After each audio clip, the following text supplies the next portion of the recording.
is socially speaking. I just want to take a minute to share with you our commentary from the other side of the tracks.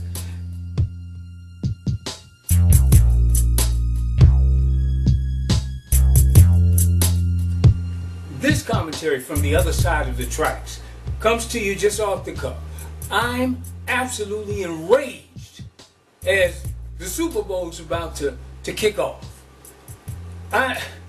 I am just sick and tired of this country allowing those in power to neglect and denigrate and demean and disrespect the humanity of people who are less fortunate, those most vulnerable. I just watched two videos. One of protesters in Chicago being pepper sprayed as their loved ones are held in a city jail, I guess it's a city jail, with no heat, no electricity for 2 weeks. What part of the game is that? If you're not outraged, then there's something wrong with you. And of course you know that the majority of those inmates who are incarcerated in that Chicago jail are black. This is what this is about. This is the problem we have with this so-called president. This person who holds the chief executive office. He degraded and demeaned NFL players who stood in protest of this exact type of behavior, this exact type of governance. You ain't angry, there's something wrong with you. It is time for a revolution to start in this country. And for anyone who believes that this so-called President Donald Trump should not be impeached, you've lost your damn mind. The time is now. I watched another video of police officers, I guess stopping a shoplifting suspect, tasing him, and his pants caught on fire. And as I watched the two officers, they never attempted to put the fire out while the man was laying on the ground. After they tased him. You know, I am so beside myself. And I'm in the middle years of my life, or at least what's perceived as middle. For black men, it's the end. I know I ain't got many days left. What I know is this, is that as these incidents continue to happen, my days are going to be shorter and shorter. Because I've got grandchildren. I just lost one.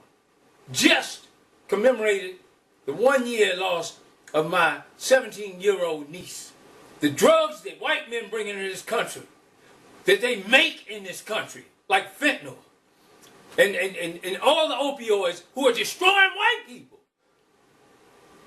they have enraged me to a point where it is time to do something. The first thing I will suggest we do is vote. And don't vote idiocy. That whole idiotic proposition of voting for someone who will run this country like a business is insane. You got to understand this. That this country, the governance of this country, is not a business. It is the maintenance and security of human beings' lives. Whether they're black, whether they're white, whether they're Asian, whether they're Latino, this is about humanity. That's what democracy was made for. For people who admire strong men, like the Duarte in the Philippines and all these other strong men. Because it takes a coward to beat on people who are less fortunate. If you wonder why, my family, I teach my children, all my grandchildren, my nieces and nephews, that we will not stand for the national anthem of this country until this country makes its brutality right. Until this country apologizes to the Negro of this country, I will not salute a national anthem. I will not put my hand on my heart. And I will not call Donald Trump my president. No way in hell can we continue to allow this type of degradation and human. There's no way that we can continue to go on like this. There is no way that we can settle for politicians telling us what we need. We know just by the way that they govern, the way they ignore the issues of minorities, in particular blacks. See, I'm black. Whether you know it or not, I ain't got much hair, but what I got left is red. I'm still black to every white person I've ever met. We cannot respect or trust that those who are elected to office, or even selected to office like Donald Trump, we cannot trust that they will carry out the executive functions on behalf of all the people. It's sad to see Ralph Northam twist in the wind. Yesterday, I took responsibility for content that appeared on my page in the Eastern Virginia Medical School yearbook that was clearly racist and offensive. Flip-flop.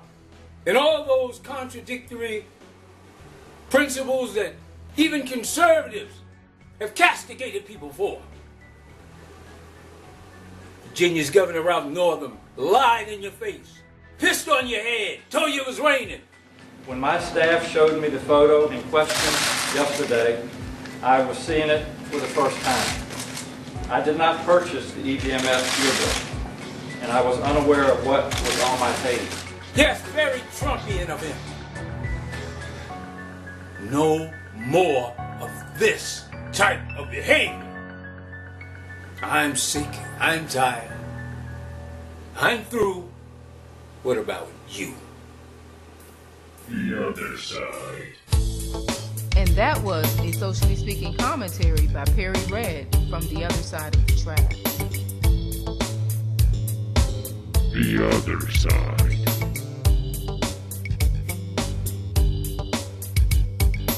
The other side of the track.